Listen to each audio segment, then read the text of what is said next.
I'm here today with Tara Marie Rosas, Crohn's Babe, or Queen of the Throne. And I was reading your website last night. So your mission is to empower Crohn's and colitis patients to take charge of their disease so they can find relief and reclaim the life of their dreams.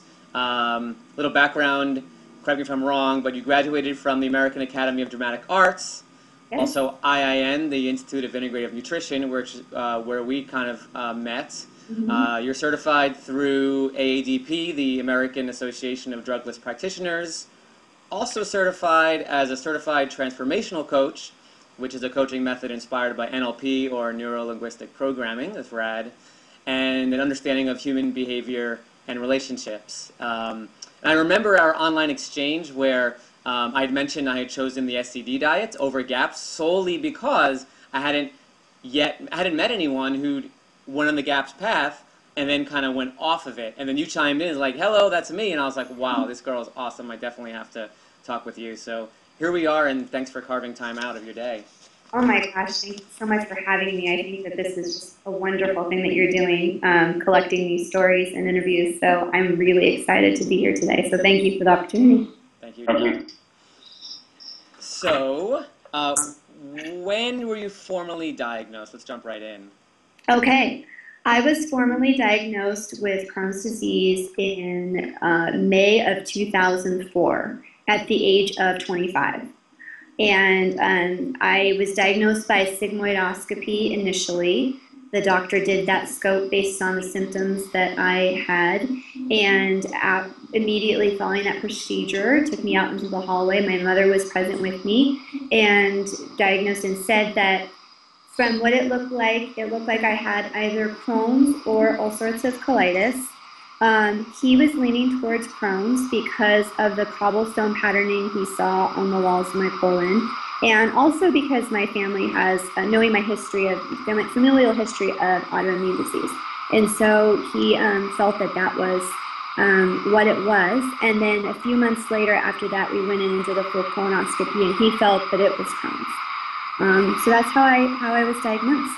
Okay, wow. So what did the initial doctors recommend as far as treatment to your diagnosis? So even before I had the colonoscopy a few months later, he immediately put me on Azicol. And initially he put me on, I think he said, I'm going to give you a lot more than the regular maintenance dose initially. He gave me like 16 pills a day, and anyone who's been on that, you know, it's like you take it like I think I had like 12 or 16 a day, like 4, 4, and 4 or something. I mean, I guess that's only 12, but it was some kind of higher dose. And then eventually it went down to just 3, 3, and 3 a day, 3 of those little red pills a day. And initially, it worked right away. Like, it cleared up my symptoms within just a couple weeks. And I thought, wow, well, this isn't too bad. Like, this isn't, you know, I kind of had read a little bit about it, and it seemed like a pretty serious disease, but I thought, well, I'm just going to be one of the ones that does well.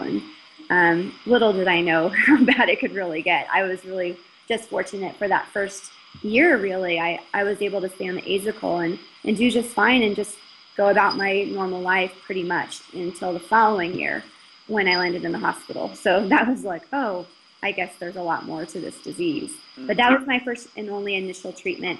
He didn't prescribe anything else at that time. Okay. And then when you wound up in the hospital the next year, what doctors recommend then?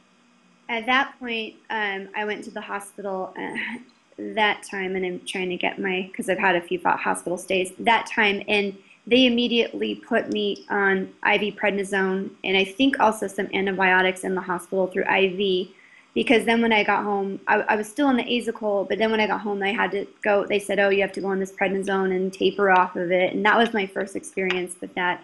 And I guess that would have been, I'm getting confused, but it was like 2005, I think. Anyway, so then they put me on the prednisone for the first time, and I'd been on Azicol and prednisone, and then that was it. How was your experience with prednisone? That was my first experience with prednisone. It wouldn't be my last. Got it. Uh-huh. So aside from Crohn's, have you ever been diagnosed with anything else?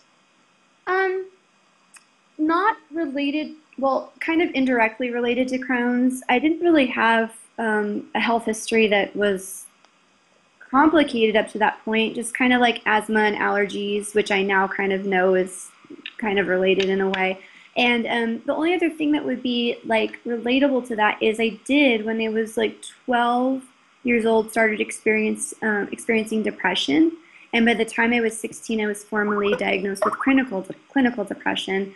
And at that time, it was a long time ago, it was in the 90s, and they put me on Prozac back when it was like kind of new. So I was pretty young to be on that, and it was on that for like 10 years, and at the time of my diagnosis as well. And now understanding in retrospect how like gut and mood disorders are related, I could see that that was also a piece of the puzzle. So I was formally diagnosed. I don't suffer from that anymore, just because I was able to kind of heal myself with that as well.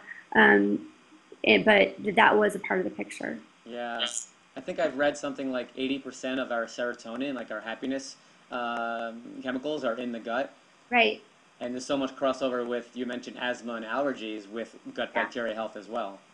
Yeah, and it's autoimmune and leaky gut, asthma, allergies. It all fits into the puzzle. If anyone knows anything about like leaky gut syndrome and how that develops, usually people like us have those kinds of allergies, asthma symptoms. And then in addition to that, one other thing that would be relatable is after my diagnosis with Crohn's, no, I guess it was before, like just shortly before, I had this really weird thing, and this is kind of embarrassing, but I'll just lay it all out there. It was a pilonidal cyst, which is like a cyst on your tailbone, and it like has like, it's like an abscess, and I didn't know what the hell it was. And I went to the doctor and like, oh, it's a pilonidal cyst, and I didn't even fit the picture. Like usually like men get it who are like obese, and I was like, okay, well, how did I get this thing? And in retrospect, and I dealt with this and had to go in and have it like drained and stuff, which was just, it was a horrible experience. But I kind of think in relation to the Crohn's, and I read a little bit about this, I think that it was a form of like a fistula or something, like something related, like because of the way it kind of comes out of the skin. I think it was some form of that that was causing me to manifest in that way. So I feel like that's a little bit related too. So every little piece, every little thing here and there is just a part of the overall picture, and it's all related and interconnected because our bodies are so interconnected. Right. And I'm sure a lot of people can relate to a fistula who are listening as well. I haven't had any formal fistula post-diagnosis, but I believe that was, because why would I get that? So I feel like that was a piece, and it's a very similar type of condition. So I think it's at least related to the Crohn's or UC, whatever you want to call it. Right. Later on, one more thing I'll add is later on I had a doctor later in the years who looked at mine, and she said, well, I think you have ulcerative colitis. And I was like, okay, to me, the term is not really that all important, that name. I feel it's a blanket and umbrella term for basically these kind of disease that manifests with very similar symptoms. But I've always said I've had Crohn's because that's what I was led to believe by the first doctor I had, and I lived with that for so many years. And it wasn't until way later when someone said UC. But again, I believe they're pretty interchangeable. And because of my familial history, it's like very like that's more like autoimmune. So it's it is what it is. Yeah, no, I mean, the more I study holistic health and talk to Eastern practitioners, I mean, they always look at symptoms. So it could even go so far as like Crohn's, colitis, even IBS. Depending on your symptoms, the treatment might be the same from the Eastern medicine practitioner versus Western medicine pill for a diagnosis kind of thing. Right, and now they're even coming up with even more, like you said, like Crohn's, colitis, like they're coming up with even more definition of terms to specify based on symptoms.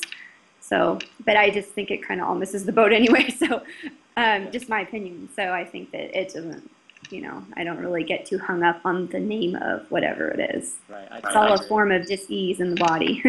Exactly, disease in the body. Yeah. Or body magic is what I like to call it.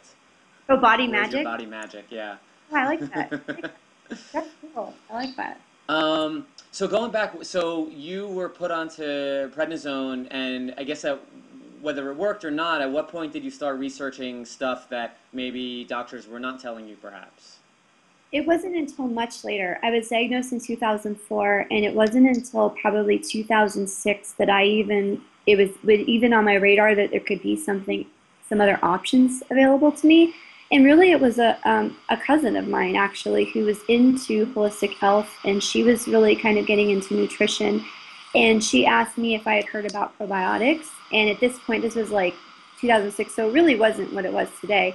And I was like, no, what's that? And she started telling me, and she also recommended the Maker's Diet book, Jordan Rubin's book. And I went and got a copy and read that. And that was my first time I ever thought, maybe there's a different way to go about this. And that was like the seed that was planted. And I got on a probiotic and saw a little bit of success.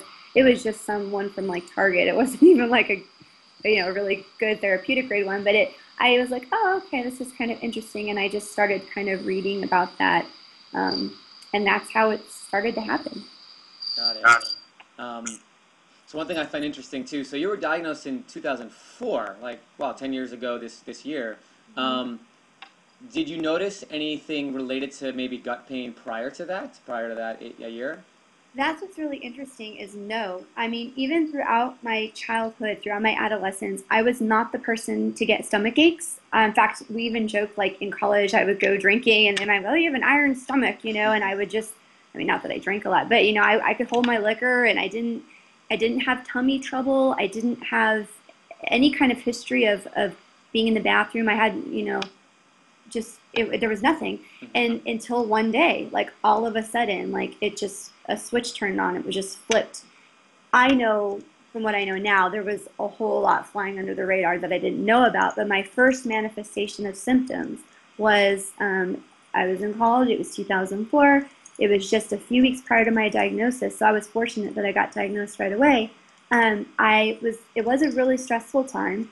But I happened to be on like some DVD exercise program, and I was doing the crunch ab routine. And every time in the morning I was doing that ab routine, my stomach would hurt. I would run to the bathroom and I'd have this pain, and I was like, gosh, I must have a flu bug or something. But I didn't feel sick. I just was like, what is with my stomach? It was like I had to just pick up a bug, or maybe I'm just stressed out.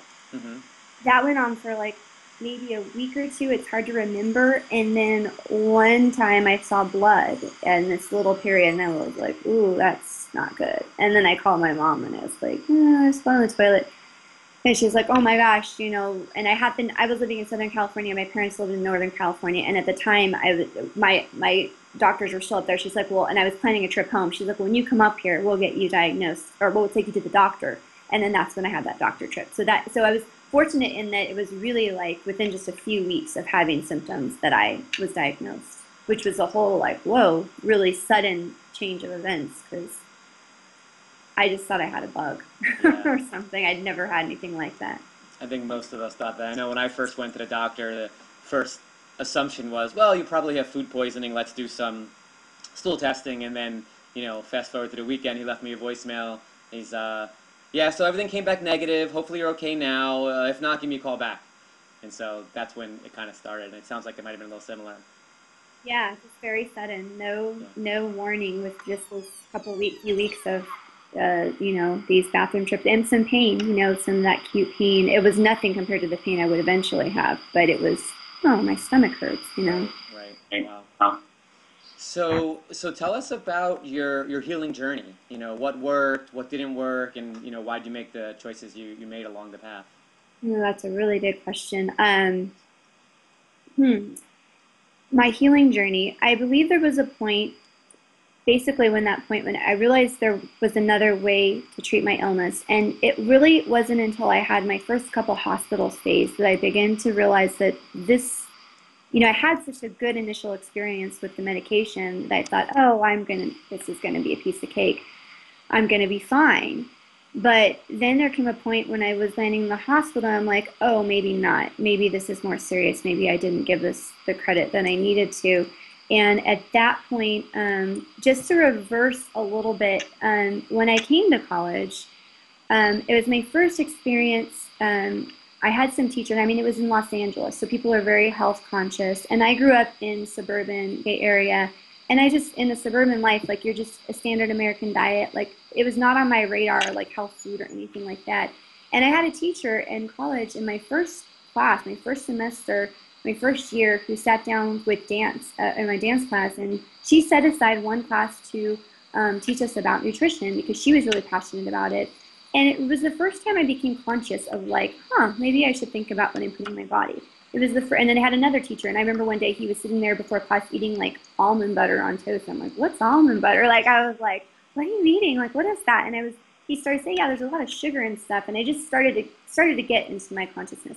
And so then I made my first trip to the health food store. So this was like 2 years prior to even being diagnosed, which is weird. And I think I bought a nutrition book, which was very based in like your standard food pyramid kind of thing. And I started to be more conscious about what I was eating, which is ironic that later I got diagnosed a couple years later. But it ended up being my saving grace. And I really believe that I was divinely prepared for what I was going to go through later years, because it planted that seed again of like, you're going to need this later.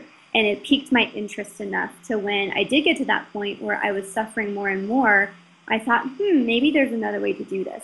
And so it got pretty bad. 2006, October, I remember because I moved back to the Bay Area in October 2006, and it wasn't a month later that I went into this 3-year period of flaring where there was really very little reprieve. And I'm talking like bleeding every day almost. And I mean, there were times when it would ebb and flow, but I had not attained any kind of real remission for long periods of time. And it was very up and down. And I think that period, I really began searching, and there really wasn't a lot out there at the time. I read the Maker's Diet, I had tried it, and there were some things in there that just didn't work for me specifically, or maybe I missed some of the key pieces in that. I don't know what it was. And then I had tried, being with my cousin. She kind of helped me try some different things, and then I started getting into more like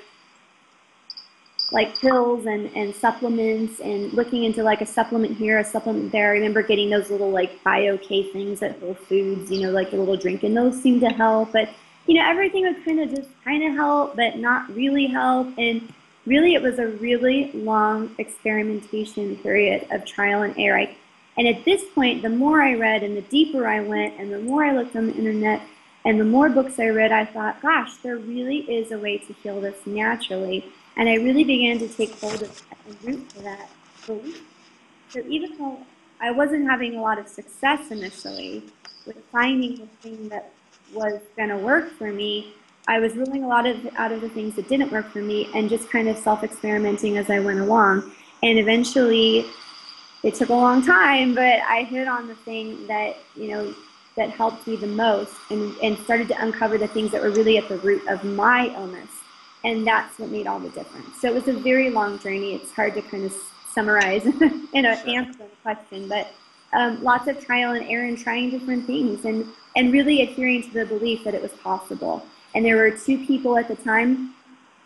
I mean, it's wonderful now, and even what you're doing right now with these interviews with people, is that the internet is so much different than it was 10 years ago. I mean, it really is, and even 5 years ago. So what I see happening now, just in the last couple of years, which is really exciting to me, is seeing people like myself, seeing people come out of the woodwork and saying, yeah, I did it too. Yeah, me too. And it just starts to collect that, that truth that it's possible, because at the time, I knew 2 people that had done it. Jini Patel Thompson, who I love, admire, and respect, and Jordan Rubin, who I don't know personally, but those were my 2 that I kind of was like, well, they did it, I'm going to find a way to do it too. And that was really like all I had to go on. And so it was that really. And then just kind of finding my way to what it was that my body needed to heal. Yeah, I mean, that's really the intention of these interviews and the website, to show people that, stay in the realm of possibility. And maybe one of these interviews, maybe what Tara's story is really going to help them kind of unplug from the symptoms and the pain and the blood and 20 bathroom trips a day, things like that. And wonderful too is that with each story, you start to see common threads and common denominators that start to become, okay, there's something there that we can look at. It's very fledgling, it's very anecdotal, it's, you're not going to get the double-blind placebo study, like it's just not going to happen. So these are the stories that can be brought together that can start to go, well, there must be something to that, because all of these people are saying the same thing. And that's, I think, the common threads that will be the foundation, and then all the rest is just individualized to what's going on with that person. Right, I totally agree. So you mentioned you had read some books that really started to open up your mind. Do you happen to remember what some of the books were? Yeah, well, the Maker's Diet was the first, and that was really helpful, even though it didn't it wasn't the thing for me. I really started to open up my mind. I read a lot on like Dr. Mercola's, site, Mercola.com. I started reading about just this different approach. Nourishing Traditions by Sally Fallon, all of the Weston A. Price literature. These would be both in books and online. Jini Patel's book, Listen to Your Gut, was like a Bible for me for a really long time. I think anybody that has Crohn's or colitis should just read that book because what it did, and I will say that not everything worked for me of the supplements, and some things did more than others.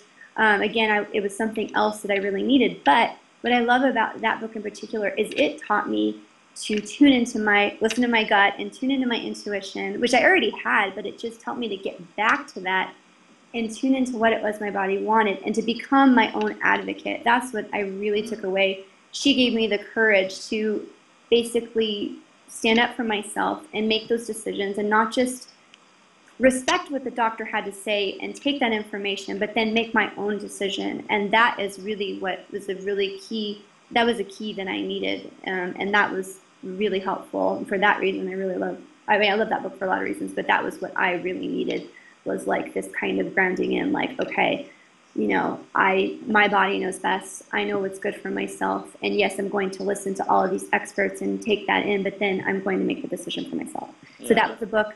And I would say those would be like the Crohn's-based books that I read that really resonated the most. And later on, of course, well, I shouldn't say of course, because not everyone knows my story, but it was the Gut and Psychology Syndrome book by Dr. Natasha Campbell McBride that totally rocked my world and changed everything for me.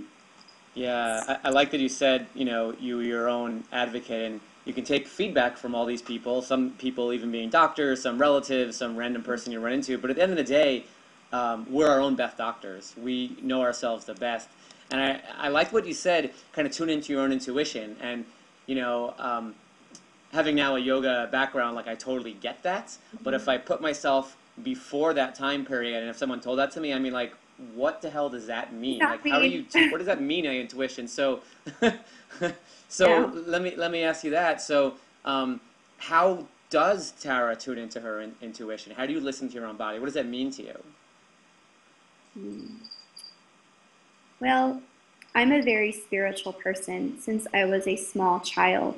I've always had a relationship with God, spirit, universe, whatever. It's just something I grew up with, but also something that was just very, very pure. And I'm not talking about religion. I'm just talking about tuning into my higher self, God, and letting that guide me and knowing myself. And I think really one of the reasons I ended up in the state that I did was because I began to go against what I knew to be best for myself. And what I mean by that is that I was really running around, stressing myself about a lot of things to please people, to live up to some ideal that I had in my head, I don't know what, but really getting out of balance with myself and just taking easy on myself of the Tara that I knew that I was and needed to be. And so whenever I went against that, I think that it was almost an attack upon myself, not to get too weird, but so coming back, and I think that's why Jini's book was so important to me, was going, duh, Tara, like, it's like that inner knowing, like that inner voice, like that inner fit where you go, and now I would even say that I'm more in tune. It's like, this feels good. This feels, now I base it by like, do I feel expanded or contracted? And not to get too woo-woo, but when I boil it down, I realize, like, when something's good for me, I feel expanded. When something is wrong for me, I feel really contracted in my body. And to take that further, to explain that feeling, it's like, do you know that feeling of being like really like light? And even if it's not a high, it's like you're at peace.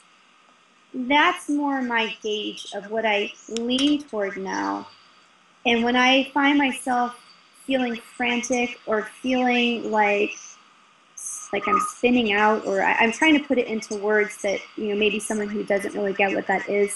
It's just when it just feels off. Something just feels off to you. Maybe you're just kind of going along with something because you just think it's a thing you're supposed to do.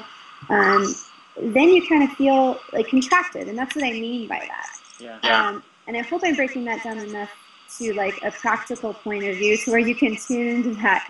But the more I tuned into my body and what was right for me, and that's really where I changed, because I thought, you know what? I don't feel that if I just take this pill, that it's just gonna like magically, it didn't add up to me. It didn't resonate with me. It didn't feel right. It didn't make sense to me at a certain point. And that's when I thought, no, like there has to be, it feels like there must be something underneath that really needs to be addressed. And what is that thing? And that's what drove me with that intuition, that guidance from an outside source, and in that togetherness with myself going, there has to be, I'm going to look down this path and see what I might find, because this other thing just doesn't seem like it. You know, it was just like a kind of like a hunch. Like it's just like it was just a leading. Yeah. And I just followed it. So going on that, well, it didn't feel right to you. Were you getting results, positive results or negative results from what drugs or medication that you were taking? I think that initially it wasn't at all, okay, yeah, I take this pill and I feel better. And then I think the thing that started to make me think again was when I kept landing in the hospital, you know, and then I would take these drugs and it would come back. And I would take the, you know, because then I would get off the prednisone and wean off of it, and it would come back. And then they go, okay, well, let's try another bout of prednisone, it would come back. And then the more I was reading about like how this is more just a Band-Aid approach of just treating the symptom and not the root, I was like, well, that doesn't even make sense to me anymore. Yeah. Obviously, there has to be something else. So I forget what your exact question was, but no, you answered it. So in addition to Asacol and prednisone, had you tried other medications? Yes. So throughout, okay, so it was the first hospital trip was so Asacol, and the first hospital trip was the prednisone, and then after that, then I started to not want the drugs, right? Because then I started reading about all the drugs. I was like, I really don't want to be on drugs, but I was suffering so badly at the time. I mean, there were points I was bleeding every day. I was going to the bathroom 18 to 20 times a day at some points. I couldn't leave the house. You know, I was wasting away. I had severe anemia. I almost died on a couple of occasions because from the blood loss. I needed like a transfusion. I didn't have one because didn't want to, but I was really that close to death's door. 100-something pounds, like, which I'm a lot more than that now, 109 pounds, which is like really, really low for me, wasting away basically, like a walking dead person. And so at that point, I would relent and go, okay, put me on 6-MP. And I said, let me just try it. So I went on 6-MP. And then they put me on Flagyl, and they put me on budesonide, Flagyl antibiotic, budesonide, another form of steroid, because I said I don't want to be on the heavy steroids. Well, that didn't work. You know, it's like squirting a squirt gun in a raging inferno. And then Remicade was always on the table, but I didn't want to do it. Because I did all my research and read all of the things you could end up with, and that scared me a lot. I knew I wanted to have a family too, and that scared me a lot. And then eventually tried TPN therapy, which is I was IV fed through that was another hospital stay, IV fed through a tube for 6 weeks. I wasn't in the hospital 6 weeks, but went to get that, and that didn't work. And by this point, I was very much searching for alternative answers. But at the same time, like, I'm bleeding to death, so I was like, okay, give me the medication to try to help prop me up.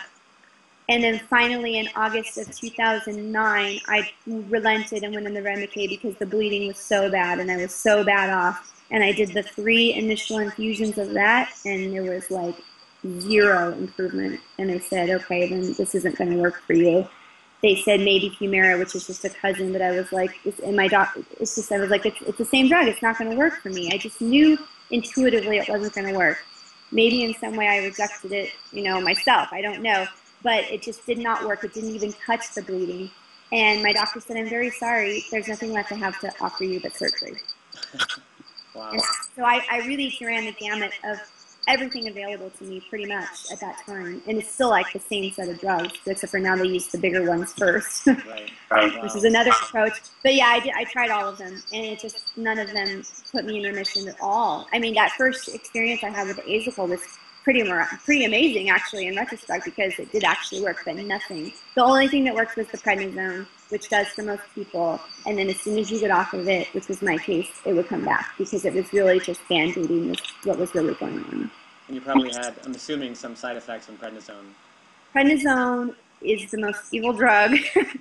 if you've ever had to take it for periods of time or long periods of time, I think everyone will concur that it is just a nightmare to be on. And really, a lot of this suffering I went through was because I just would not go on it.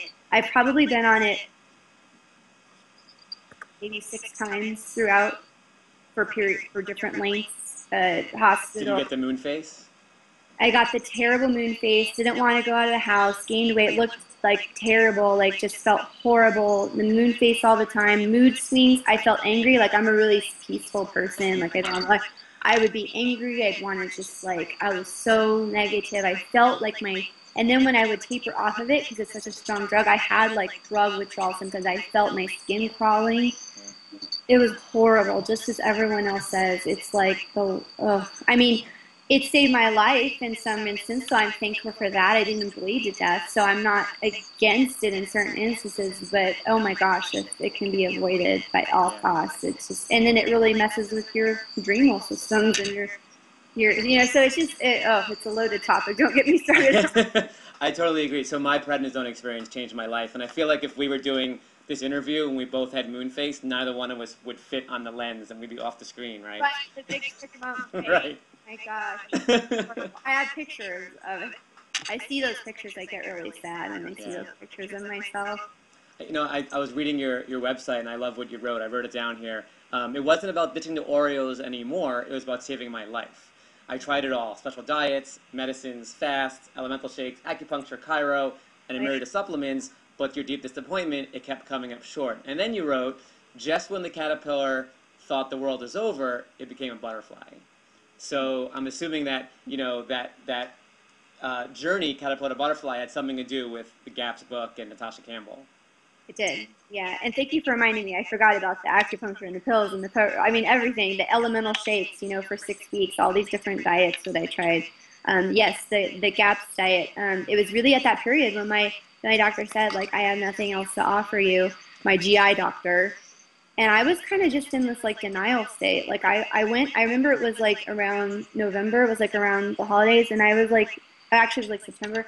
And there were, like, 2 months where I just kind of was in a holding pattern because I was, like, not ready to do surgery. And I was, like, just waiting for something. And then something did happen. And I was led to this doctor in a very divine way to this holistic doctor in San Francisco, and through a really divine, like, chance experience, someone handing me his card, and I went to see him, and he listened for 45 minutes. I went with my mom that day because she was really my caretaker, and I was living with her at the time, and she had lived all this with me, and he went through he listened to me for 45 minutes, and he wanted to know, what I found interesting is, he wanted to know, like, since I was a baby, like, you know, what has been your health history? Everything he wanted to know. And I was like, well, and so he took notes the whole time. And then when I was done, he relayed back what I said. And he said, well, here's what I believe is going on with you. And here's what you need to do to reverse it. And he explained to me, and he drew me this diagram on this piece of paper about, like, explaining basically, like, leaky gut syndrome and what the state of my digestion was right now and why and how it had got that way, and what I could do to reverse it. And he prescribed the GAPS diet for me, which is Gut and Psychology Syndrome. And he said, I want you to read this book and then get on this protocol. And so I took that book home. And when he was explaining it too, and he was drawing those diagrams, it was like all of a sudden everything clicked. Like, it made so much sense. It was the best explanation someone had given me. No one had, at that point, I mean, I had had the disease for 4 years or more by that point.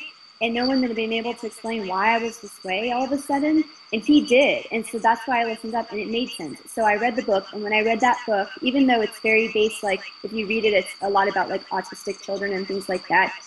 It made so much sense. I was like, that's me. I'm a GAPS person. Like, from the ear infections as a child, not being breastfed, like, all the little chain of events that happened along the way, stressors in my life, all these things that painted a picture. So I was fascinated and really excited, and also very skeptical, because at this point I had tried a lot of different diets, a lot of different things.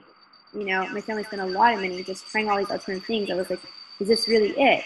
but I didn't really have a choice at that point. It was like, okay, well, we're going to do this. So I actually took 2 months before I even started, because back then in 2000, this was 2010, and even though that's just 4 years ago, there was not no one knew what the GAP site was. So I was on like this Yahoo forum, like asking all these questions and just reading everything I could and finding my sources and really trying to understand the introduction diet and talking to my doctor, who kind of gave me some instructions on that, the new doctor, and got on that and went through that whole introduction diet. It took a while, but there was a certain point when I was like, I think this is working. I wasn't any worse. And I felt like I was getting better, but I was so afraid at this point. It had been so long of suffering, like 3 years of really, really, really bad at this point, a really dark period, I call it, that I thought, is this really working? Like, I was waiting for the other shoe to drop. And then at a certain point, it switched on where I was like, yes, like I'm truly healing from the inside out.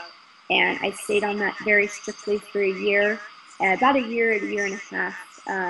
And the rest is history. You know, it really, really did work to heal that impoverished state that my gut was in from the inside out. And then as a benefit, I had a remission that was so durable beyond any drug that I'd ever taken. Wow, that's a strong testimonial for the GAP diet. So you mentioned it took a couple months before you decided to start the diet. At what point did you start noticing any positive effect? Okay, so initially, the first week was great. The second week, I started having severe detox, and all of my symptoms returned, the bleeding included, and I was devastated, and I was crying, and I was like, this isn't working, and I freaked out. Well, now I understand. I had read about all of the die-off symptoms, and for people who don't know what that is, when your body is kind of purging a lot of the bad stuff, you can have, at a very rapid rate, more than your body can handle, it will come back in a really, I know you understand this, but it will come back in a really intense manner, and my body was just dumping all these toxins, and I got even a physical flu and cold and cough and all this stuff, and I thought, I've read about die-off, but it can't be this bad.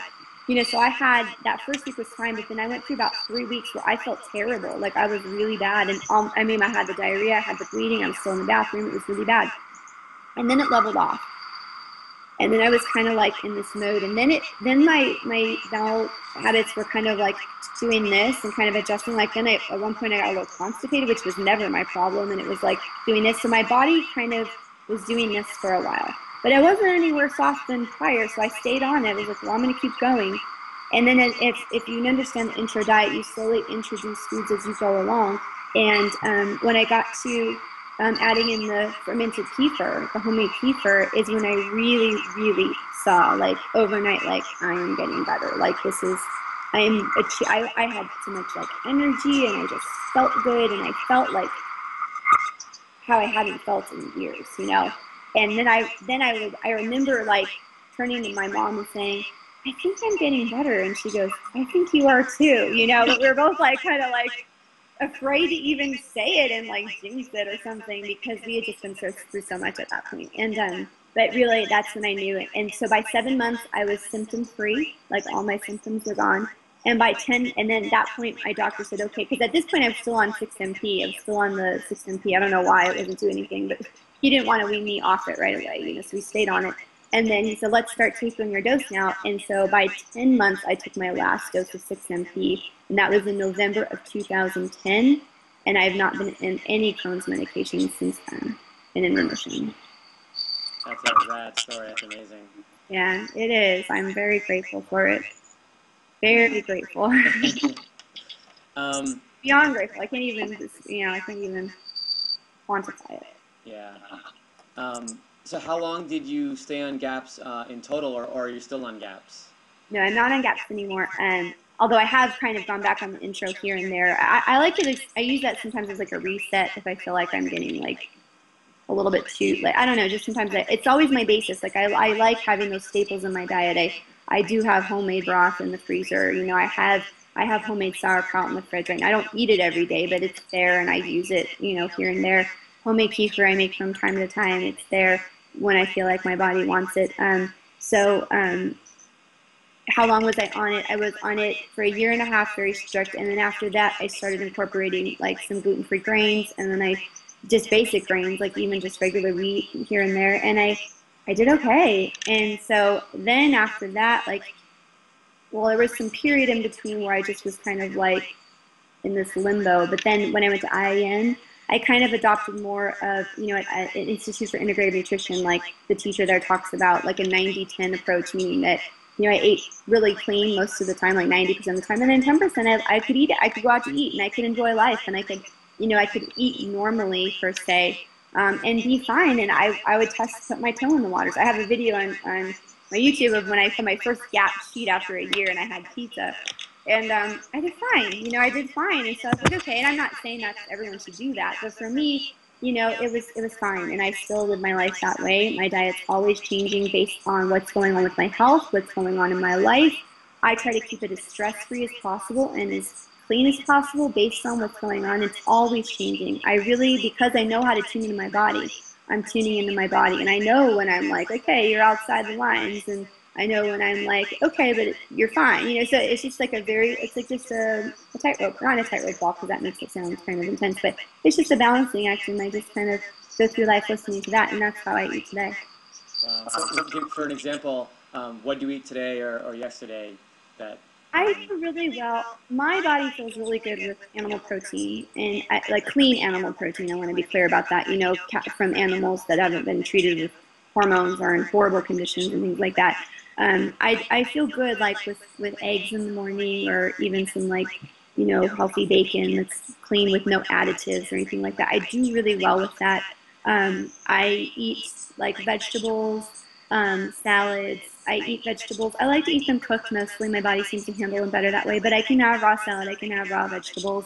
I eat, what else do I eat? I do crave a lot of animal protein, I think, because people like us who seem to be more depleted, and I really need, if I just eat like vegetarian or grain, like I just don't feel well. But I will say that I've started adding, like I feel better rather than just completely grain-free, and I know people would disagree with me on that. I feel for me, I do better with a little bit of gluten-free grain. I just feel better. I have more energy to sustain throughout the day. I'm not as hungry, and I find that I'll eat, some brown rice is great, things like that, or even rice pasta here and there, which is still a little bit processed, but it's good. But I just try to look for things that are, lots of fruits and vegetables, things like that, and just listen to my body. I hope that answers your question. Yeah, totally.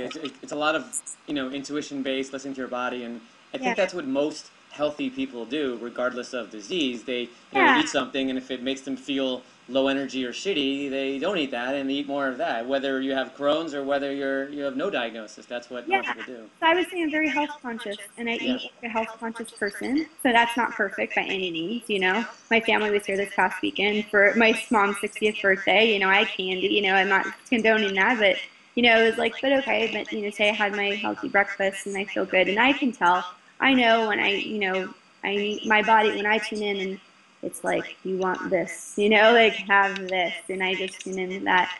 I do like, I'm not a great cook, but I'll do like a lot of stir fries, like with bell pepper and onion. I really like cooked onion with some kind of protein and garlic and things like that, and maybe with a little bit of rice, maybe not. Got it, great. So let me ask you this. I mean, some people say that everything in life happens for a reason. Assuming that's the case, why do you feel that you are blessed or diagnosed with Crohn's? That's a really great question. I do ascribe to that belief. Everything happens for a reason. I do believe that. I kind of believe we're spiritual beings having a human experience, and what we have in life, in a way, I kind of think that we know beforehand what our lot will be. I just kind of believe that. And I think that there was a reason probably why I manifested this illness. And I think for me, it's been, my life lesson is really beyond the physiological stuff that set me up for Crohn's. I've had a pattern in my life of being really out of balance when it comes to stressing myself out, people pleasing, being really imbalanced. All throughout school, high school, I had to get straight A's. I had to be this overachiever. I had to do all these extraneous, things to, I don't know if it's tied to my self-worth or what, but really really out of balance and overachieving and stressing myself out to the degree of making myself sick. And it's a conscious effort for me to stay balanced. I don't know the word balance, but at an even keel in that area, because I will have a tendency to make myself sick over something, you know, obsess over something someone said, or, you know, like I was to be very obsessive, and I've grown to certain stages to where, you know, I think that's just part of me, but it's kind of like turning the dial down on that and chilling out a little bit and relaxing a little bit and going easier on myself. And I've got to varying stages of evolution in myself to that. Like I said, I'm still like that in certain ways, but I am so much different than I used to be. Even with my depression, a lot of the stinking thinking that I had, you know, renewing my mind in that way and really bringing that healthy, a healthier approach to life, and just kind of relaxing a little bit and going easy on myself, and really self-love, loving myself enough to do that and to take care of myself. So for me, I believe Crohn's was a huge signal to my body saying, slow down. We are trying to get your attention, you know?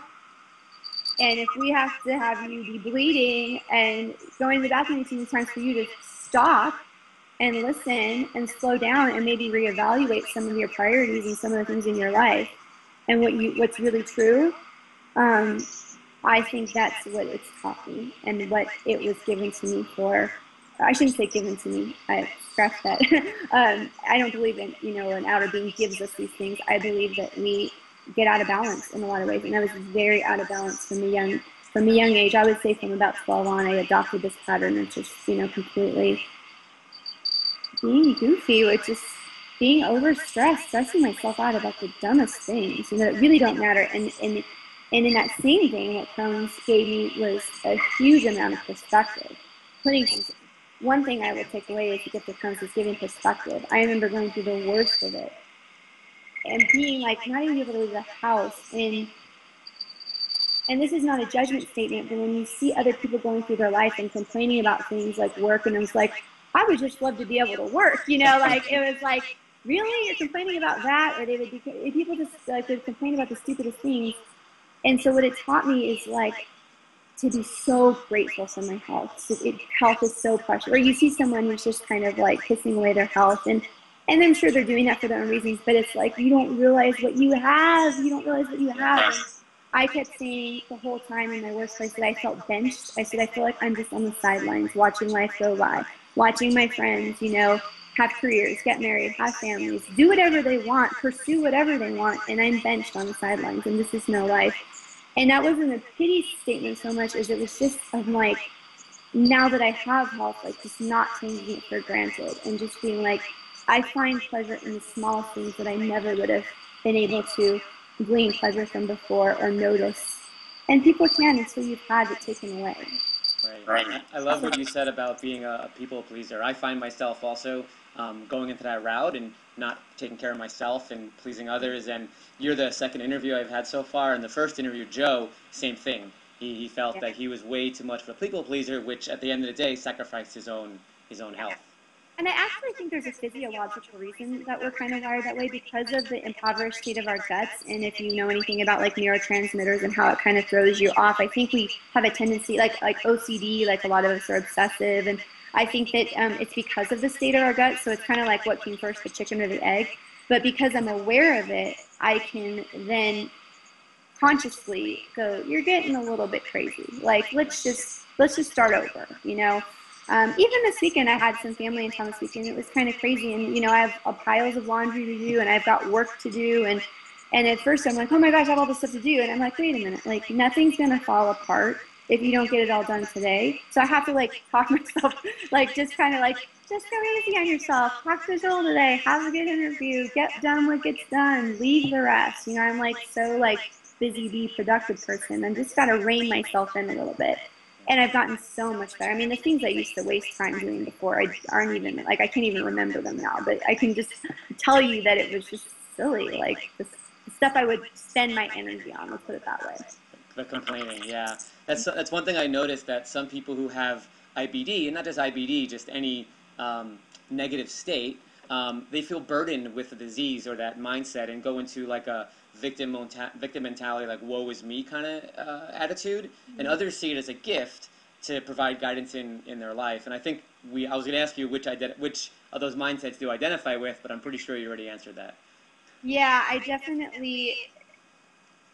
I'm a fighter by nature, and I was just really stubborn, I think, and I think it helped me because I was like not willing to take no for an answer, and I had a lot of faith and believed in the possibility. And I will say that I definitely had my victim moments for sure, like especially on those bad days. That's just normal, I think. I mean, I would definitely slip into a funk sometimes of like, that's hard. I mean, who wants if you live the depths of this despair with this disease and you know what that's like, well, of course you're going to feel shitty, you know, like, I mean, you got to give yourself some freebies, some free days to have a little pity party. And, you know, I don't know, I just don't stay there, you know, like, just don't stay there. And then I would have to pick myself up and dust myself. Every disappointment along the way, I might have a few days where I was just, you know, oh, woe is me. But then I think the difference was that I said, okay, pick yourself up, dust yourself up, and keep going, and what's next? And it's not easy to do, but that made all the difference. It's that perseverance, you know, through those hard times. Right. So regards to food, I watched your how to make kefir video, and I think it's got like 20,000 views. Like, rock on, that's awesome. What's your favorite food to eat nowadays? And I know you said you're very health conscious, and what was it maybe, you know, has it changed over the years? My favorite, like, health food or just favorite food? Those are two different things. Favorite food, yeah. What's Tara's favorite food to eat? My favorite food was and always is pizza. I love pizza. I love pizza, and I just eat it here and there, and I do fine. I love a good pizza, like a good gourmet pizza is good. But health food wise, just those staples I talked about, like a really good homemade broth, you know, like in a soup. I really like soups, which is good because there's a lot of soup on the cow's diet. But especially like the fall time, like if I'm going to make something really good, I really like some kind of really delicious soup that's just got vegetables and some kind of protein in there. And I guess I would say that's my favorite, probably health food is a good soup. Got it. Being from New York, I can definitely resonate with the pizza as well.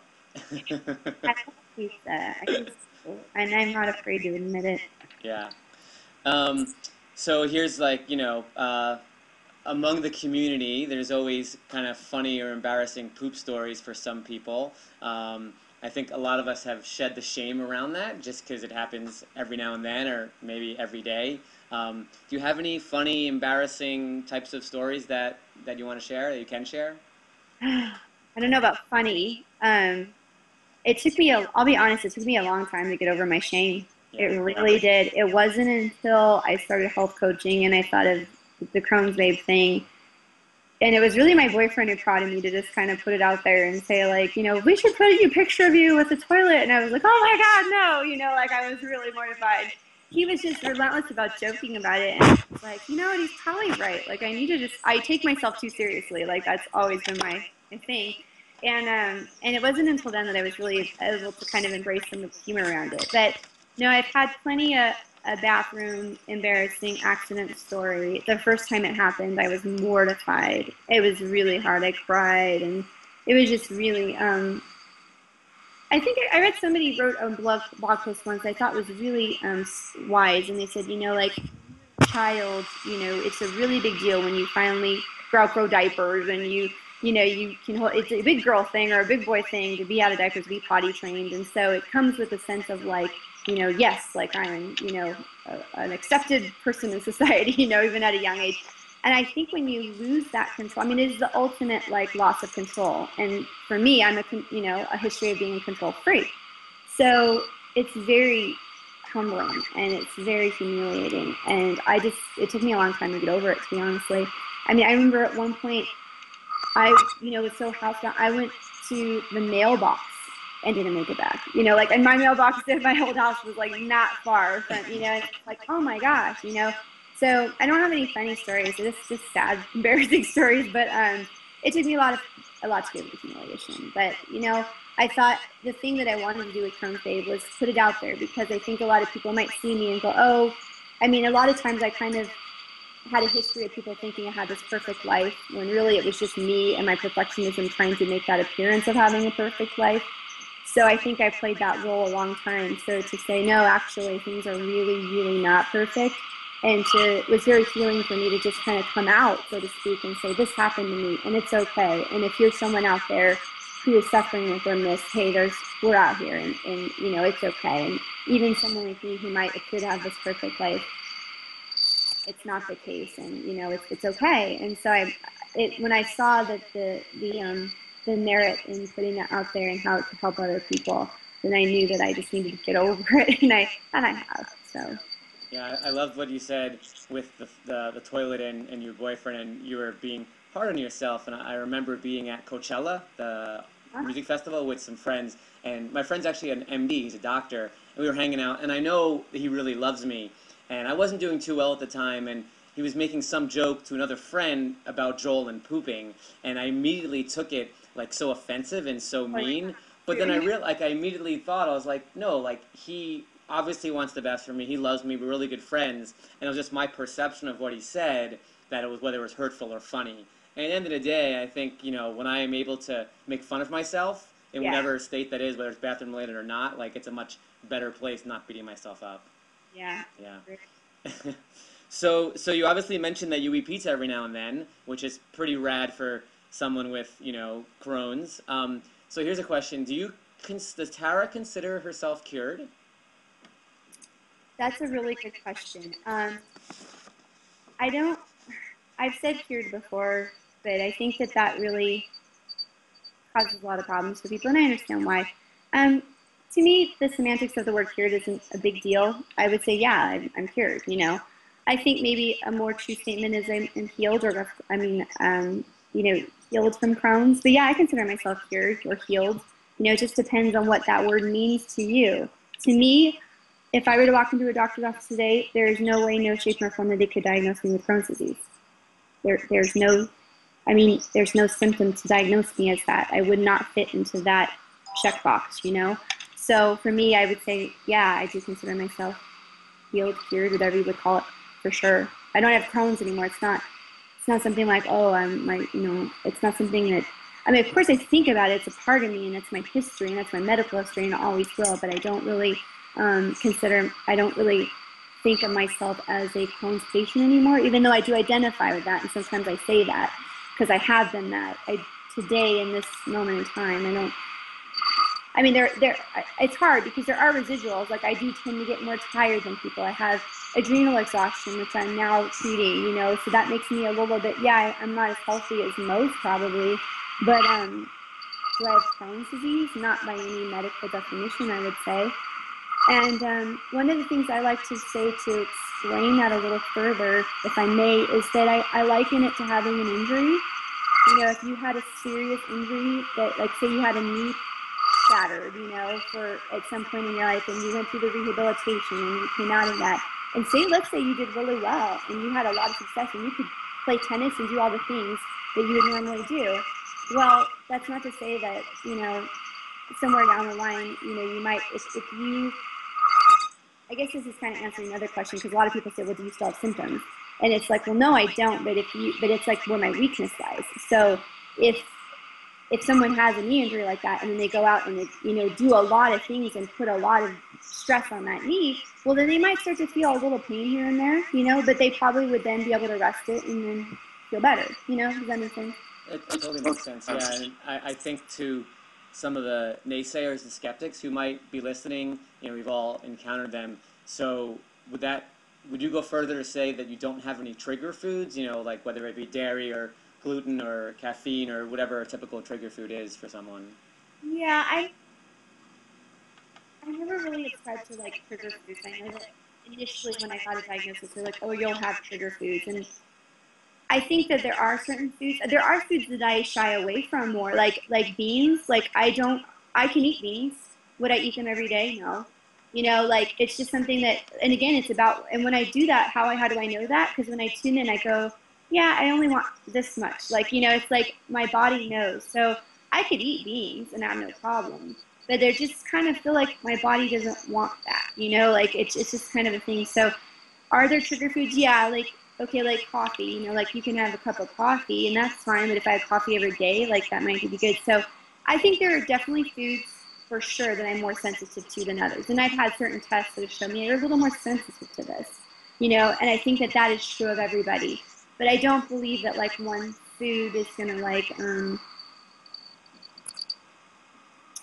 I don't think one food equals Crohn's or colitis. You know, I don't believe that it's like this and then this. I believe it's like putting strain on your body over time that then will throw you into that. So it's kind of like a catalyst in a way. Yeah.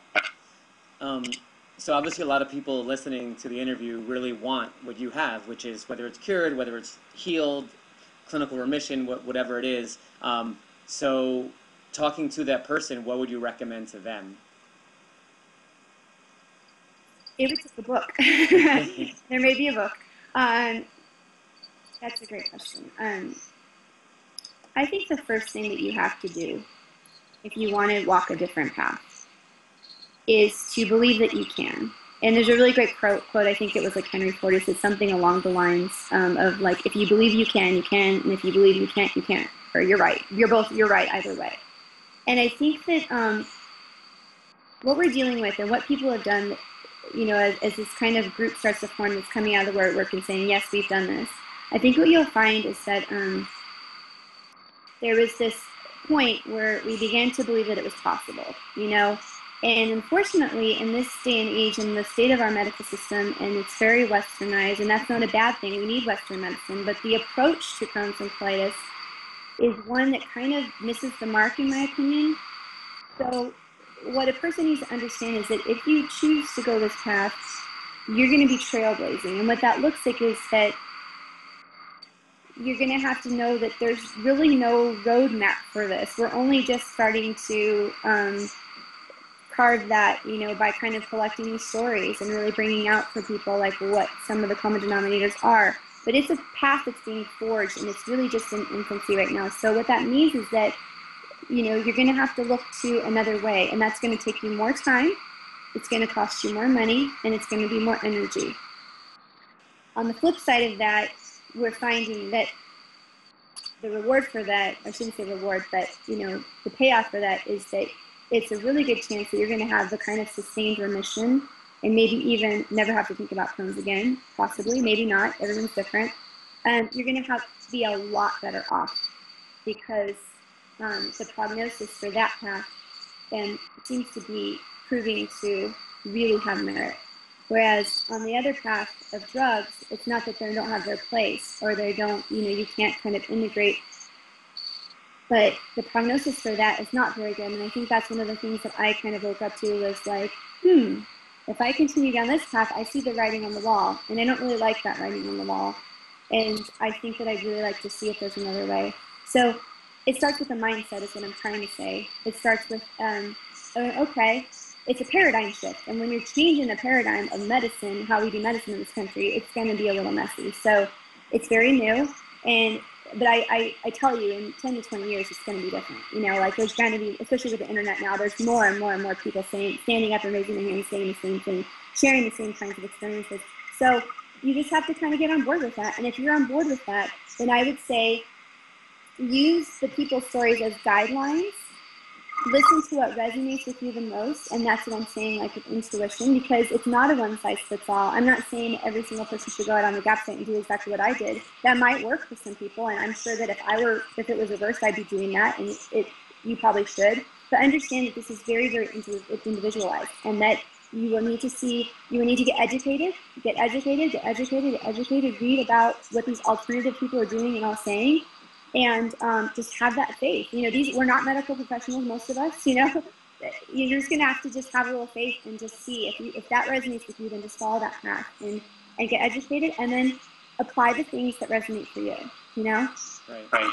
You mentioned a mindset shift, which I'm learning is huge. And for me, two books that really resonated was Dr. Bruce Lipton's Biology of Belief, and I'm reading one right now called by Dr. Lisa Rankin, Mind Over Medicine, Scientific Proof You Can Heal Yourself. For your mindset, have you read those, or were there other books or avenues that you used? I have not read those, but I would like to because I'm really interested in mind-body medicine, and I have kind of not read formal books on it as of yet, but I've listened because of my schooling. I listened to a lot of different experts in the field and fascinating stuff about mind, the power of the mind. And I really do believe, if you ask me what I did, I think that that sustained kind of belief throughout was what carried me, and that guidance from my higher source. And I think that there was one study, and I hope I'm getting this correct. It was the Psychology of Eating. It's a school which is really wonderful.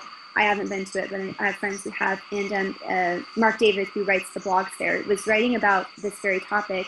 And in it, he cited a study which blew my mind about two groups of chemo patients who were given a drug for chemo. They were told that their hair would fall out, all of the suspected things. And so they had one group take the drug, and they had one placebo group that wasn't getting the drug.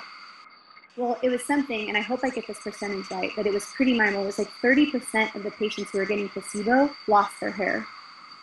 And to me, that was like, whoa, And someone can look it up and make sure I'm right on that number. But it was a significant number of people that lost their hair were receiving no chemo drugs. So I think we've only not even begun to tap, the power of the mind in recovery. And I have past clients that I've worked with who, I see different people at different states, and there's one I'm thinking of right now, and she just has the most. I go, gosh, you just have an amazing mindset, and she just has this mindset, and I just have positive hope for her because she's just like, she just is on that path of just thinking like, no, it doesn't mean you're in denial about what's going on a very real level, but it's just that sustained belief that, healing is possible for me, and I'm going to do what I can to search that out.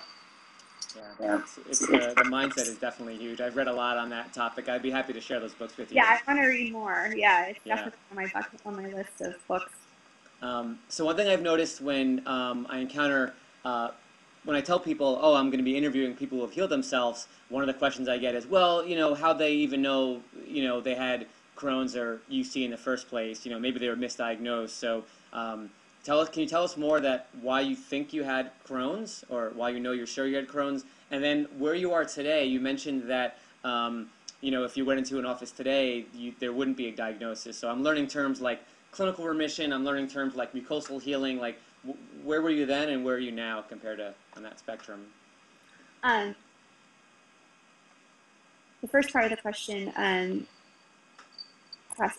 You were saying, I'm sorry, I just blanked on it. What was the question? It was how are you sure that you had Crohn's? Okay.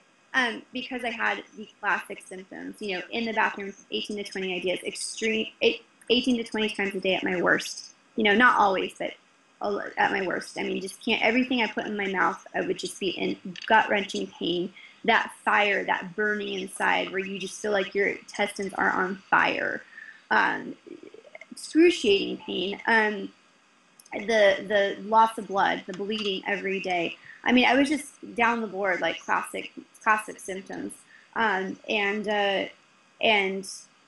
I mean, I just fit that diagnosis. If you go down the only one I never got, well, actually, that's not true. I did get the weight loss once, and that was really bad. But as women, we always want to lose weight, and I'm like, I wish I would have lost more weight. Sounds terrible, but there was only one time when I was really bad off, and at that point, I would have been happy to gain a few pounds because I was sickly, low. But I just had all the classic symptoms, like completely. And both my doctors confirmed, they said this is what you have. And I have gotten the thing, oh, she never had Crohn. I mean, I've had like 3 years of this. I mean, I've had the disease for longer, but 3 of those really dark years where I was like, I never had remission. It was horrible. I couldn't eat anything. Anything I put in my mouth, I would just run to the toilet. Like, there were times I wouldn't eat. I would just wait until like 4 o'clock to eat just because I knew if I ate, I was going to be in like pain. Or I would just eat like just really bland things, or I don't know. It was just so hard to food and me did not like each other. And so you probably had colonoscopies too, I'm guessing. I had just the one colonoscopy. I never had more colonoscopies. And I have people have asked me, like, have you had a full follow-up colonoscopy? Because they want that confirmed, like, okay, I want to see it gone. And I have chosen not to do that consciously. It's not because I'm afraid they're going to find, oh, you still have Crohn's. I don't need that. I know I don't have symptoms. I don't have Crohn's. And the reason I choose not to go in and confirm is because if you read about colonoscopies, they're very invasive. They can cause more damage. In fact, people that are perfectly normal sometimes develop a digestive disorder after post-colonoscopy because the prep and everything they use, you're going in there, you're exacerbating an area, it messes with your gut flora. The prep they have you do wipes a lot of that out. I'm not interested in that. So for me, it's enough. If someone else needs proof, then it's not, you know, that's their thing, you know. And I've had people who say, oh, well, she mustn't have Crohn's in the first place. And I'll be honest, like I know I shouldn't care, but it's hurtful, you know. It's like, are you kidding me? Like, oh my gosh, like you have no idea. I mean, how dare you say that in a way? Because I mean, again, I maybe shouldn't feel that way, but it's like, it's very hurtful because it's like, you have no idea the suffering that, you know, I've gone through. So, and then the second part of your question, you were saying, what was the second part about symptoms today, or? Well, you covered it by your decision to not do a colonoscopy, like for proof, Yeah. which I totally respect because, so here in San Diego, there's UCSD has a Center for Integrative Medicine founded by Larray and Dr. Gordon Sachs, and I was talking to Dr. Gordon, and I asked him, hey, do you have a GI on board, because mine's amazing, and his first question to me was, well, how often does she do a colonoscopy? Because, you know, like you said, the risks involved, and I don't remember the numbers, but, you know, doctors make a pretty penny on that procedure, and, you know, it's not always needed per se, and, you know, your intuition seems very high, you know, your symptoms are not there, so I'm sure you would go in for a colonoscopy if things got really bad, right? There's but a you're time not there. and a place for a colonoscopy, for sure. Right. I'm not saying people shouldn't have them. I'm saying there should be a good reason. I remember a time when I was in a really bad state. I was just pre-healing, and my doctor goes, well, let's go into another colonoscopy. I said, why? I said, does it change my treatment options? I go, I have this drug or surgery, right? He said, yeah. I said, then I don't want to do one. It doesn't change. She goes, well, I just want to see what's going on there. And I was like, no, like, I know what's going on in there. It's bad. You know, like, I know it's bad. So, like, I shouldn't say that. I want to be really cautious because there are things like blockages. There are, like, serious things that may need to be diagnosed by colonoscopy. So I'm not saying never have a colonoscopy. I'm not saying that. I'm just saying, yeah, if you're having a severe pain somewhere and you think there's a blockage, yeah, there's a time and a place. So choose wisely if it's worth the risk. Because, unfortunately, they are prescribed willy-nilly these days, and that's just, it's not a conservative approach to it, and I think that it needs to be reined in, definitely. Totally agree. Just a couple more questions here. So we all have our likes and dislikes and kind of like our security blanket, like Linus from Peanuts has. So is there any like must-haves for you and your optimal health? You know, some people like meditation, yoga, morning juice, whatever that is. What do you, quote, need when you're either home or traveling on the road? That's great. I love Linus from Peanuts. Yeah, I think for me, it's that morning, and I'm better than this. Sometimes it's not like it happens all the time, but that morning meditation time, prayer time, I usually read a little bit of something, you know, some kind of a spiritual book. I change it up depending on what it is. You know, I just get quiet. I pray. I ask to, you know, help to be centered throughout the day. And I check in. It's not like the only time, but just that constant connection throughout the day, that is my source and foundation with God, with myself. Just keeping myself in tune, that is like my foundation. So that has to be there. And sometimes it's better than others because life happens. And that's okay. Like, that's the thing. It's like, it doesn't have to be perfect. But for me, that's my grounding and safety point where I just, anytime I feel off, I just kind of tune in. There are other like practical tools or things that I like. I tend to, you know, gravitate towards certain foods. I wouldn't say like there's vitamin D3 is one that I never take out of my arsenal. It worked miracles for me when I first introduced it. Even pre-gaps, it was really amazing for me. That's something that will never go away. Probiotics, you know, that's kind of like it's just more practical. Whether from food or from a capsule, like that's a mainstay. Whether from food or capsule, things like that. And just really staying true to myself as much as possible. And it, you know, it's always some evolution of that, you know. But hopefully the growth is always there, and just staying in tune with my true self. And so it's not really a concrete answer, but that's kind of the thread that keeps me grounded throughout.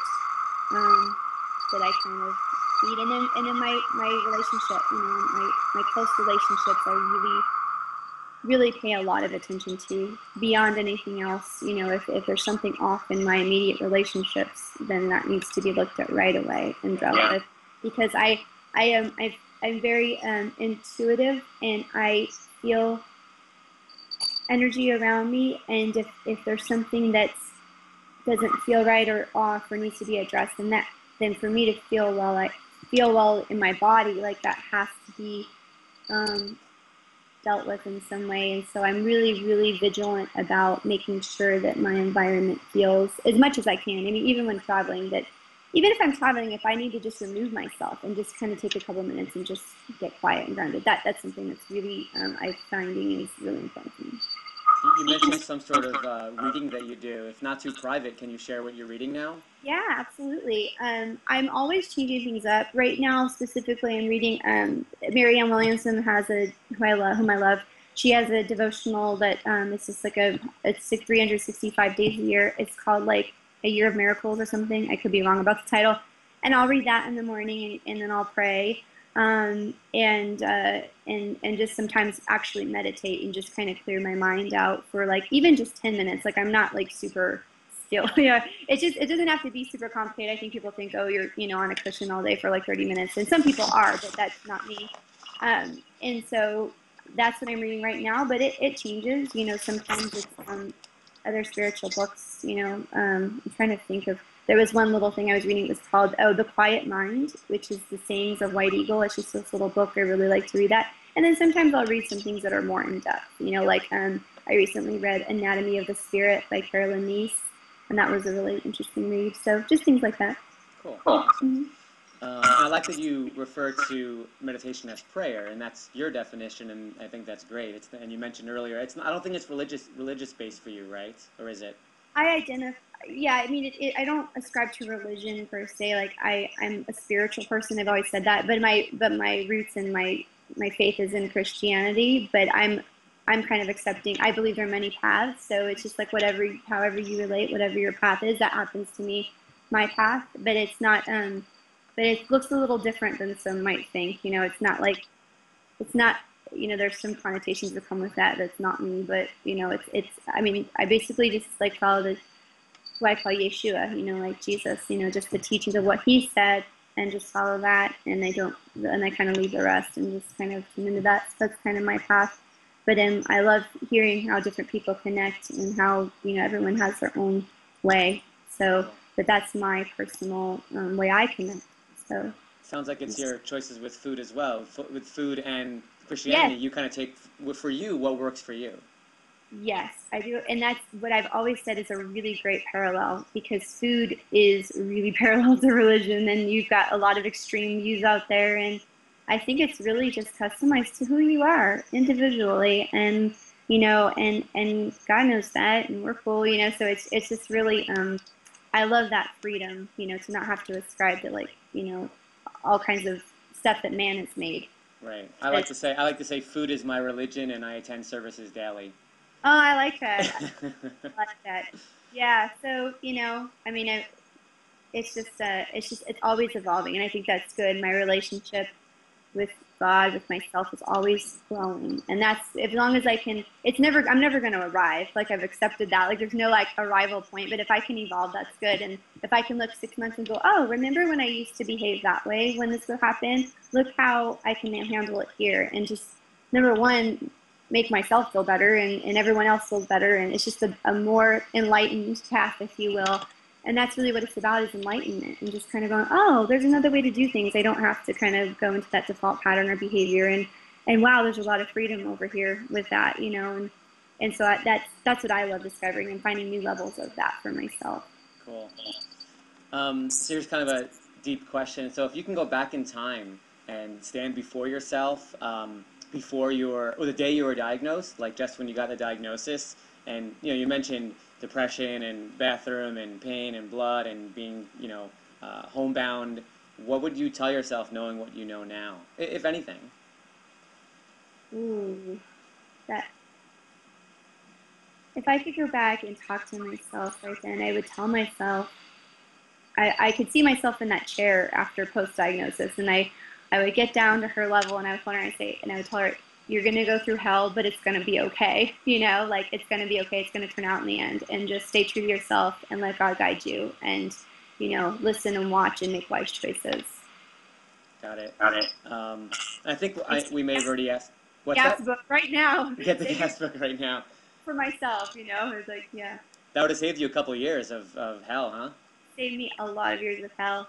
And I do want to add one thing. I know we're closing up, but there was also even post gaps, a couple of things that were further. I also am a big advocate of people getting tested by functional medicine doctors to look under the hood to see what's really going on. I just wanted to make that point, because even post gaps and post success, I started to have a period where I just didn't feel right. And this is when my intuition was really high. I felt tired. And I had a marker come back of a highly sensitive CRP, which is an indication of infection. And this holistic doctor I was working with at the time said, I think you have an infection somewhere. And so they did a comprehensive stool analysis, which I had never had before. And all of the, gosh, by that it had been like 8 years since they've been diagnosed. And these are sophisticated tests. So people say, well, can I get one at my regular doctor? Well, no, you can't. These are really highly diagnostic gold standard tests. And I had one of these done, and I had 2 infections, an H. pylori infection and a parasite infection. Excuse me. Sorry. Did you do the testing through Genova or Doctor's Data or one of those? I did both Metametrics and BioHealth. Excuse me. My throat. And the doctor said, this is like probably 50% of your digestive problems that you've been having. So that's really key too. I want to just make sure people know I'm a huge advocate of that. Yeah. Being tested. Same here. The older I get, the more I realize that integrative medicine or functional medicine or lifestyle medicine, I think every country calls it different. Like, those are the doctors, the professionals looking at the root cause and not just, you know, seeing you for a couple of minutes, sending you on your way. So I would have said, get thee to a functional medicine doctor. There you go. Yeah. So, you know, I imagine that people listening to this interview here an hour and 20 minutes after we started, you know, they're here because they themselves have Crohn's or colitis, or a best friend or a family member, perhaps a colleague. So, and they're stuck and they can't find a solution to their pain. So, you know, is there anything that you want to say to those people listening? Get thee to a functional medicine. A good one. A good one. Who has success in treating gut infections, balancing out the hormone systems and all these things. Find out, because even diet, as great as diet is, and I think this is where people fall into a trap of going, well, she did the GAPS diet, so I'm going to do the GAPS diet. I think that it was just fortunate that it took for me because of whatever my individual state was. But then I did still have like a little bit of this more healing to do. And I think that if I were to go back and do it, like if I had a daughter or something that had this, I would say, we're going to get you on a diet, we're going to test you, because depending on what's going on underneath the surface, your diet might be different. Like if you have a SIBO infection, like small intestinal bacterial overgrowth, which is very rampant these days, which I've seen a lot of people that I worked with and know have had this, well, then fermented foods are kind of contraindicated with that at times. So you may not be faring well on the GAPS diet, you know, and maybe you do want to try that first before you spend the money to test, but you will need to make that decision based on which order you do things based on your particular situation. But if I had someone or a loved one, I'd be like, let's get you tested right now. Let's see what's going on. You may not even treat it right now. You might want to build the body up first once you know what you have, but at least you'll have a more targeted approach of what you're doing. And so those two things combined, diet with seeing what's going on under the surface, see if there's anything flying under there, which usually there is, or lots of times there is with Crohn's and colitis, I'm finding, then I would say really, really do that, you know, really look at that, because you'll save yourself. Yes, it's going to cost money. Yes, it's going to cost take time, but you'll save yourself so much heartache in the long run. Yeah. And, you know, and really, like, if you spend a few $1,000s, if whatever it costs, and I don't mean to scare people by throwing numbers out there, but the value of if you save your colon and you can live the rest of your life as a normal person and not have to think about this again, then this was, you know, one of the things, and I don't mean to keep going, but one of the things that really changed it for me, and I think that people with Crohn's and colitis do it because it's not one of those diseases people know a lot about. It doesn't get a lot of advocacy, and that's, you know, unfortunate in some ways, is I read a blog post back when I was in my dark days, and it said, what if it were cancer? if you had cancer, what would you be doing? You'd be doing anything you could, right? You wouldn't care what it costs. And I think that one of the downfalls of this disease is it is one where you can kind of limp along sometimes. And people, even people that have it, and myself included, do not take it as seriously as it needs to be taken. And you could tell by my history, I was like, oh yeah, it's going to be a piece of cake. I don't have to worry about it until you find yourself. You're like, uh-oh, it's really not. It's really a serious disease. People die from this disease. And I think people need to take that a lot more seriously. Treat yourself and take it as seriously as if a family member or yourself had cancer. And I don't mean to throw that out there, but like the cancer is a loaded topic. But my own family members had a cancer, and my mother, in fact, and you need to look at it like that. You really do. So do what you can, do whatever you can to help yourself, because you're worth it. You're totally worth it. Your quality of life is worth it. It really is. I totally agree with that. I mean, if you subscribe to the theory that it's probably more than a theory, that inflammation being the root of all disease, then people with IBD have chronic inflammation. So that's just kind of cancer just bubbling up. And yep. Whether it's there or not. So yeah, that's a really good tip. For colon cancer, I know people that I've talked to, they have Crohn's, and I'm not trying to scare anybody out there, but you need to understand that like you're worth it. This is worth really, really focusing on. And then if you take that time, that focused time, maybe you won't have to deal with it ever again. Wouldn't that be wonderful? You won't have to live this life of hospital stay like I was living. Like, oh, I'm in the hospital again. Oh, it's another flare. And you're just. That's no way to live, if you can avoid it. Yeah. Great answer, Tara. So you mentioned you were working with clients, and I know you graduated from IAN and health coaching. What is Tara up to in the world these days? Ooh, that's a good question. As for the Crohn stuff, I am kind of stepping back a little bit. I did coach for a while, but I want to be able to provide a really good solution for people, and so I kind of took a step back and kind of reevaluated, again, following my intuition, just knowing it was time to stop coaching for a period. And I'm really looking to it's the first time I said it, but I think I'm going to write a book. Cool. But kind of giving myself a breather too. I'll be really honest. After 10 years, I just had my 10-year anniversary of getting with Crohn's, and I was like, you know what, I just need a little bit of break. So I'm kind of doing some other things. I'm getting into. I'm actually starting. I started with a candle company back in 2006. That cousin I was telling you about, and I'm actually going to be getting back into that.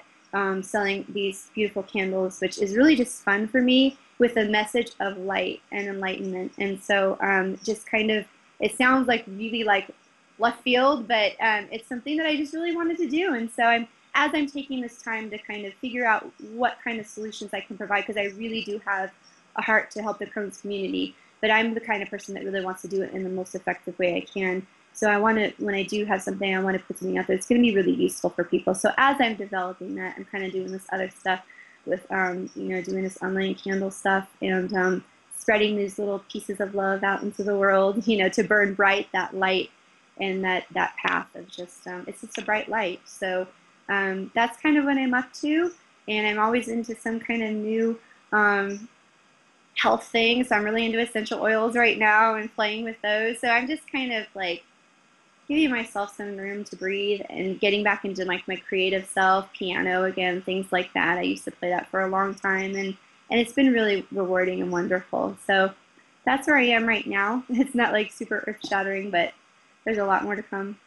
No, that's rad. I look forward to getting one of your candles, because that's one of the methods I use for meditation, is staring at a flame. And the doctor I mentioned before, Dr. Lissa Rankin, she calls your intuition, your inner pilot light. Yes. So externally it could be a candle, but on the inside, inner pilot light. So I definitely see, I look forward to getting one of your candles for sure.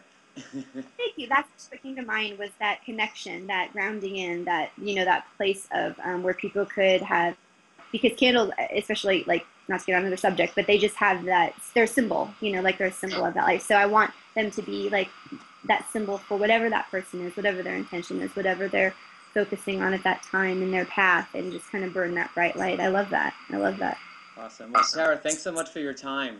I really appreciate it. Well, I really, really appreciate this opportunity, and I hope that I've been able to help some folks out there just carry that torch and shine that light for people, that this is possible, and everyone's path will look differently, but just to provide encouragement that it's happening. There are answers out there, and just if you believe that you can, you can. And so search for answers, and ask questions, and you'll find what you need. Yeah, I like the Henry Ford quote. I think the actual quote is, if whether you believe you can or whether you believe you can't, you're right. Right. Yes. And I totally believe in that. And this, as someone who has colitis and still on the path of searching, I really appreciate this interview, and I know everyone else will. So thanks so much. Thank you, Joel. All right, Tara. Bye. Bye.